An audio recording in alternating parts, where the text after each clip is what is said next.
यदि आपका सपना भी है सरकारी नौकरी पाना, तो डाउनलोड कीजिए नैया पार एप्लीकेशन। यहाँ सभी कॉम्पिटिटिव एग्जाम के लिए लाइव और रिकॉर्डेड लेक्चर अवेलेबल हैं। लिंक नीचे डिस्क्रिप्शन में दिया गया। जब से अवध ओझा सर ने ऑफिशियली राजनीति में आने का निर्णय लिया है, तब से इस मतलबी सोशल मीडिया में उन्हें सिर्फ इस बात के लिए ट्रोल किया जा रहा है कि तुम तो माड़ साहब हो, तुम्हारा काम तो पढ़ाना है, तुम राजनीति में क्या करने आ रहे हो।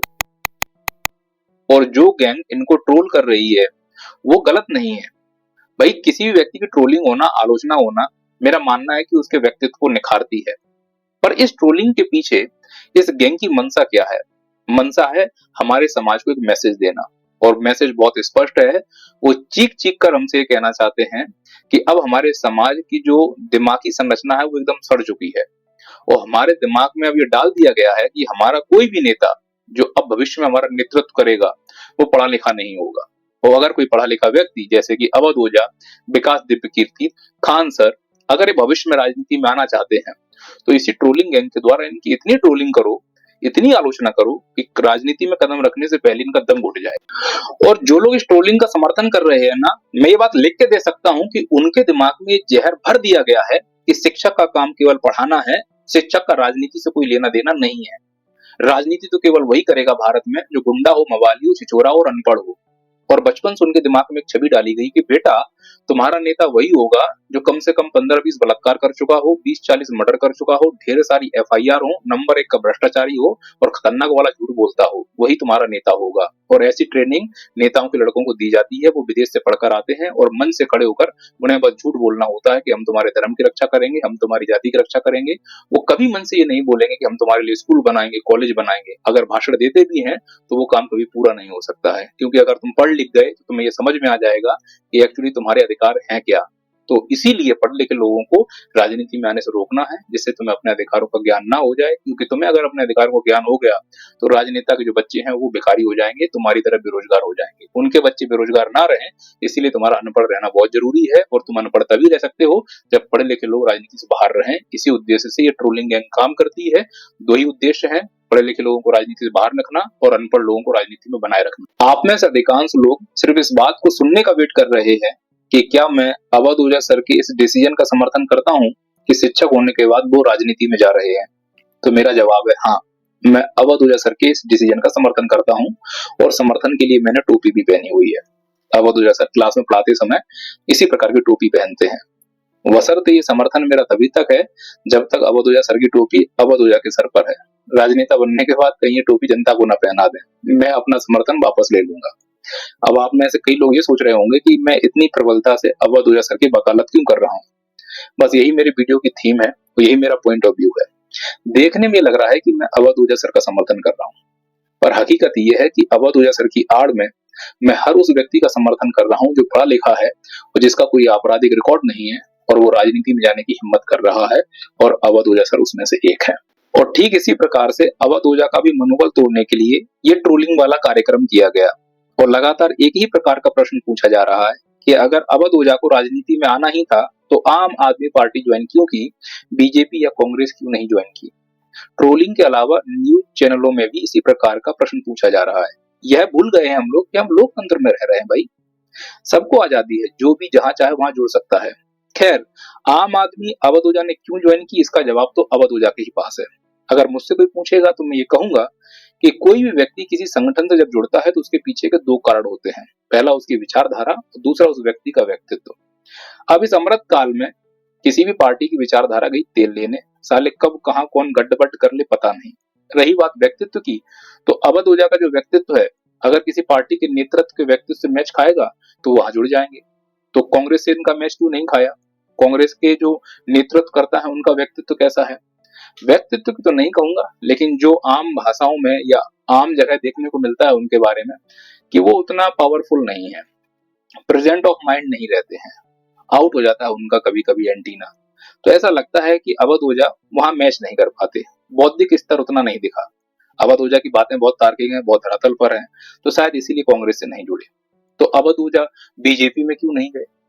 बीजेपी पार्टी झूठों की पार्टी है, नीचे से लेकर ऊपर तक महा झूठा पड़े हुए हैं। ये पार्टी के नेता ऐसे हैं, दिन दहाड़े झूठ बोल जाएंगे विद कॉन्फिडेंस। शायद अवध ओझा इस प्रकृति के ना रहे होंगे, इसीलिए बीजेपी में नहीं गए।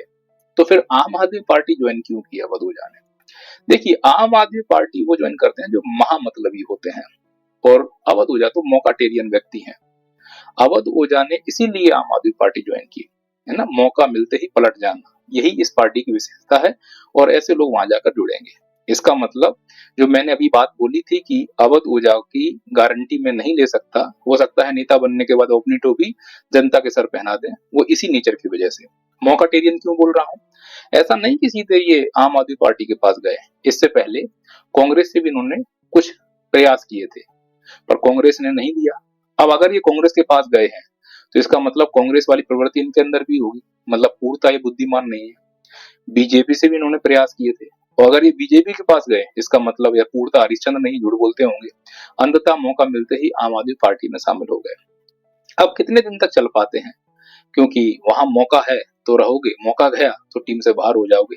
इन सभी आलोचनाओं के बाद भी मैं अवध ओझा का इस बात के लिए समर्थन करता हूं, और धन्यवाद भी करता हूं कि आप राजनीति में आ रहे हो।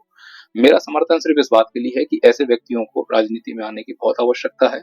हम सबको मिलकर उनका समर्थन करना चाहिए, क्योंकि अगर ऐसे व्यक्ति जिनका कोई आपराधिक रिकॉर्ड नहीं है धीरे धीरे करके राजनीति में आएंगे तो ही हमारे देश को 2047 तक विकसित बनाया जा सकता है। नहीं तो झूठे वादों पर, झूठे कागजों पर भले ही देश को विकसित कर लो, देश तो विकसित होने से रहा। अब इतना बोल दिया है तो अवध ओझा सर की आड़ में मैं और बातें बोल ही देता हूँ कि ये जो अमृतकाल चल रहा है ना, इसमें अब टीचरों की सिर्फ फजीयत ही रह गई है, क्योंकि पढ़ने वालों की संख्या कम होती जा रही है, मंद बुद्धियों की संख्या बढ़ती जा रही है। और दूसरा, ऑनलाइन का जमाना है। जब टीचर पढ़ाता है किसी एग्जाम के लिए, तो भारत में सरकारी एग्जाम को लेकर जो माहौल बन चुका है कि वैकेंसियां ना आना, पेपर लीक हो जाना, अगर एग्जाम होता है तो समय पर रिजल्ट ना आना, तो कहीं ना कहीं टीचर का यह दायित्व होता है कि वो छात्र हित में सिस्टम पर भी सवाल उठाए। अब ऑनलाइन में जब वो सिस्टम पर सवाल उठाता है तो नीचे कमेंट आने लगते हैं कि केवल बोलने से क्या होगा, राजनीति में आइए। तो भाई टीचर हिम्मत कर रहा है, जैसे कि अवध ओझा सर ने हिम्मत की कि सही कह रहे हो कि बोलने से क्या होगा, अगर इस सिस्टम को बदलना है तो सिस्टम में आना पड़ेगा। तो उन्होंने प्रयास किया और सिस्टम में आ गए। अब मैसेज आ रहे हैं कि तुम तो माड़ साहब हो, तुम्हारा काम पढ़ाना है, तुम राजनीति में क्यों आए? तो ये दोहरा चित्र जो समाज का है ना, वो इस समाज की दुर्गति का प्रमुख कारण है। आप देखो ना, विकास दिव्य कीर्ति सर, जो दिल्ली की घटना हुई थी उसके बाद यूट्यूब पर या कहीं नहीं दिख रहे हैं। वो समझ चुके हैं कि ये मंद बुद्धियों का समाज है, ये वो समाज है जिसे अपना बुरा होता दिख ही नहीं रहा है। इसको सिर्फ दूसरों की आलोचना करने में, ट्रोलिंग करने में खुद की कोई समझ नहीं रही है। बस एक भीड़ चाल जैसी चला दी गई है और उसके पीछे लग जाते हैं। अगर कोई आंदोलन होता है तो इस देश में कोचिंग संचालक डरते हैं उस आंदोलन का समर्थन करने के लिए। जैसे कि उत्तर प्रदेश के एक आंदोलन में किसी कोचिंग वाले ने खाने पीने का सामान पहुंचा दिया था तो उसकी कोचिंग सीज कर दी गई। तो इतना डर बना के रखा गया है, क्योंकि मालूम है कि अगर पढ़े लिखे लोगों को आवाज मिल जाएगी ना, तो ये जो अनपढ़ नेता है ना, उनके बच्चे हैं, वो साले बेरोजगार हो जाएंगे। तो अवध ओझा सर या उन जैसे जो भी लोग जो सच में भारत में राजनीति का एक नया परचम रहना चाहते हैं, जैसे कि कुमार विश्वास सर हुए, है ना, विकास दिव्य कीर्ति सर हुए, और भी कई बड़े बड़े प्रोफेसर, रिटायर्ड अधिकारी जिनका कोई जो हिसाब किताब बहुत अच्छा है, जिनका कोई बैकग्राउंड खराब नहीं रहा है, आपराधिक मामले में नहीं रहे हैं, वो निश्चित तौर पर हमारे देश को एक नई दिशा दे सकते हैं। तो मेरे हिसाब से नए जो लोग आ रहे हैं पढ़ लिखे, उनका समर्थन करें, है ना, खासकर अवध ओझा सर का। और वीडियो के अंत में बस यही निवेदन करना चाहता हूं कि जब भी आपको वोट देने का मौका मिले तो किसी पार्टी को देखकर वोट ना दें, व्यक्ति को देखकर वोट दें। हम लोग क्या करते हैं, पार्टी को देखकर वोट देते हैं, इसीलिए हमारे देश की दुर्गति बनी हुई है। तो सर कैसे पहचाने व्यक्ति अच्छा है या नहीं? बड़ा आसान तरीका है। वोट करते समय बस ये जान लें कि उस व्यक्ति का कोई आपराधिक रिकॉर्ड तो नहीं है, और अगर वो व्यक्ति पढ़ा लिखा है तो सोने पे सुहागा। अगर किसी का कोई आपराधिक रिकॉर्ड रहा है, उस व्यक्ति को कभी वोट ना दें। अगर आप उस व्यक्ति को वोट देंगे तो निश्चित रूप से आप समाज को आपराधिक बना रहे हो, क्योंकि किसी देश का राजनेता कैसा होगा जैसे उस देश की जनता होगी। अगर कोई आपराधिक नेता आप चुन रहे हो तो इसका मतलब उस क्षेत्र की या उस समाज की जनता आपराधिक प्रवृत्ति की है। किसी बेवड़े को चुन रहे हो तो इसका मतलब उस समाज की या उस क्षेत्र की जनता बेवड़ी है। किसी पढ़े लिखे को चुन रहे हो तो इसका मतलब उस क्षेत्र की, उस समाज जनता पढ़ी लिखी है। अब आपको डिसाइड करना है कि आप किस कैटेगरी में आ रहे हो।